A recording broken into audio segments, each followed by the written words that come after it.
அஸ்ஸலாமு அலைக்கும் ஃப்ரெண்ட்ஸ், எல்லாரும் எப்படி இருக்கீங்க? நல்லா இருக்கீங்கன்னு நினைக்கிறேன். நம்ம இன்னைக்கு இந்த வீடியோவை பத்தி பார்க்க போறோம் அப்படின்னா, சவுதி அரேபியாவில் இப்போதைக்குன்னு ஒரு ட்ரெண்டிங்ல பேசக்கூடிய ஒரு விஷயம் நடந்திருக்குங்க. இது உண்மையா நடந்தது சில தினங்களுக்கு முன்னாடி.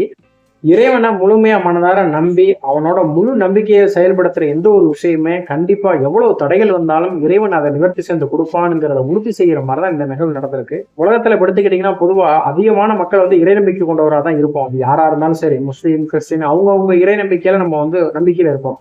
அப்படி யாரு இறைவன் நம்ம முழுமையா நம்பி ஒரு காரியத்துல முழு முயற்சியில ஈடுபடுறோமோ அதுக்கான முழு பலனும் கிடைக்கும் அப்படிங்கிறதாங்க இப்ப நடந்திருக்கு. என்ன நடந்துச்சு அப்படிங்கிறத நம்ம இந்த வீடியோல ஃபுல் டீட்டெயிலா பார்ப்போம். வாங்க. நீங்க இப்பதான் நம்ம சேனலுக்கு புதுசுனா சேனலை சப்ஸ்கிரைப் பண்ணுங்க, லைக் பண்ணி உங்க ஃப்ரெண்டுக்கு ஷேர் பண்ணுங்க, மறந்துடாதீங்க. அமர் அப்படிங்கிற லிபியா நாட்டை சேர்ந்த ஒருவர் இந்த வருடம் ஹஜ் செய்யறதுக்காண்டி எல்லா ஏற்பாடையும் சேர்ந்து அந்த நாட்டு மக்களோட ஏர்போர்ட்டுக்கும் வந்திருக்காருங்க. ஹஜ் செய்யற நியத்தை வச்சு அந்த சமயத்துல அவர் ஏர்போர்ட்ல இமிகிரேஷன்ல இருக்கையில அவரோட பேர்ல ஒரு சில தவறுகள் இருந்ததா அதிகாரிகள் குற்றச்சாட்டுனால அந்த தவறுகள் பரிசீலனை பண்ணி உங்களுக்கு கிளியர் ஆகிற வரைக்கும் உங்களை அனுமதிக்க மாட்டோம்னு சொல்லி அவரை மட்டும் அந்த இடத்துல உட்கார வச்சிருக்காங்க. அவர் கூட மற்ற பயணிகள் ஒவ்வொருத்தரா போயிட்டே இருந்திருக்காங்க. கடைசியில சில இடத்துக்கு அப்புறம் அவரோட ப்ராப்ளம் சால்வ் செய்யப்பட்டு கன்ஃபார்ம் பண்ணிட்டு அவரை உள்ள அனுப்ப முயற்சி செய்யல. அதுக்குள்ளாட்டி ஃபிளைட்ல இருந்த பைலட் எல்லாத்தையும் க்ளோஸ் பண்ணிட்டு ரன்வேல ரன் ஆக ஆரம்பிச்சு ஃபிளைட்டு.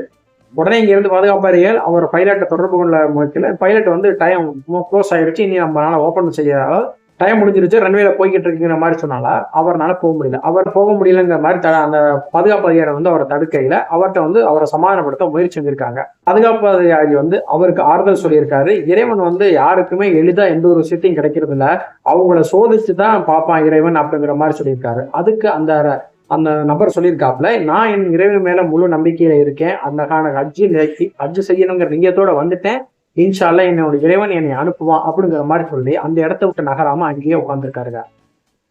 இப்படி இந்த பேச்சுவார்த்தை போய்கிட்டு இருக்கையிலே மறுபடியும் ஒரு அனௌன்ஸ்மெண்ட் வருது. ஜித்தாவை நோக்கி கிளம்பின பிளைட் ஒரு விமான கோளாறு ஏற்பட்டனால அது திரும்ப அவசரமா தடையெடுக்கப்படுது அப்படிங்கிற செய்தி கேள்விப்பட்டவங்க அந்த நபருக்கு தன்னை அறியாம மகிழ்ச்சி வந்துருச்சு. நம்மளை விட்டுட்டு போன சொன்ன விமானம் திரும்பவும் வருது, அப்ப நம்ம போக போறோங்கிற சூழ்நிலையில தான் அந்த விமானம் திரும்பவும் இறக்கப்பட்டு அது சரி செய்யப்பட்டிருக்கு.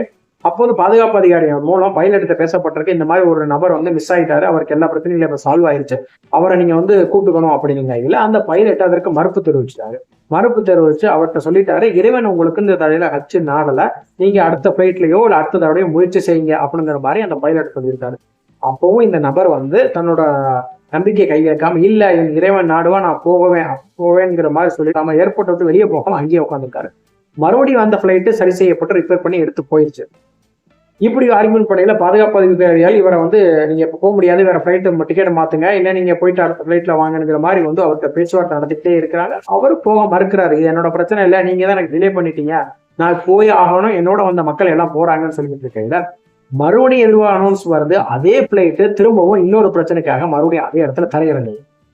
இப்ப தரையிறங்கணும்னா மறுபடியும் பாதுகாப்பு அதிகாரிகள் பைலட்ட பேச போக முயற்சி செய்யல. இவங்களுக்கு முன்னிக்கிட்ட அந்த பைலட்டை சொல்லிட்டாரு, என்னமோ நான் அமரை விட்டுட்டு போறது இறைவன் சரின்னு படலை போல இருக்கு, அதனால திரும்ப திரும்ப என்னோட இன்ஜின்ல ஏதோ கோளாறு ஏற்பட்டுக்கிட்டே இருக்கு, அதனால இந்த தடவை நான் ரிப்பேர் செஞ்சு அமரையும் நான் கூட்டிட்டு தான் போவேன் மாதிரி அந்த பைலட்டை அறிவிச்சு அதுக்கேற்ற மாதிரி அந்த ஃபிளைட்டை மறுபடியும் ரிப்பேர் செஞ்சுட்டு அந்த அமரையும் சேர்த்து கூட்டியாந்து சவுதி அரேபியா ஜித்தால இறக்கியிருக்காங்க. இந்த மாதிரி விஷயம் நடந்தது. இப்ப இதுதான் சவுதி அரேபியாவில் ரொம்ப அதிகமா பேச்சுக்கொள்ளக்கூடிய இருக்கு. இப்படி ஒரு சம்பவம் நடந்தனால அங்க இருந்த பைலட், கோ பைலட் எல்லாம் சேர்ந்து அந்த அமரோட சேர்ந்து ஒரு பிக்சர் எடுத்து அதை தன்னோட இளையதள பக்கத்துல வெளியிட்டிருக்காங்க. இந்த மாதிரி நடந்த ஒரு சம்பவம் இன்னைக்கு இதுதாங்க சவுதி அரேபியாவில் அதிகமா லிபியாவிலும் சரி சவுதி அரேபியாவில் நல்ல ஒரு பேச்சு போல இருக்கு. உண்மையான ஈமானோட முழு நம்பிக்கையோட இறைவன் கூட எந்த ஒரு செயல்பட்டாலும் கண்டிப்பா அதுக்கு இறைவன் நமக்கு நிவர்த்தி செஞ்சு வைப்போம் அப்படிங்கிறதான் இந்த ஒரு உண்மையான நடந்த ஒரு விஷயங்கள் மூலம் நமக்கு புரிய வைக்கிறீங்க. மேலும் இது போல ஒரு வீடியோவில் சந்திப்போம் இன்ஷா அல்லாஹ்.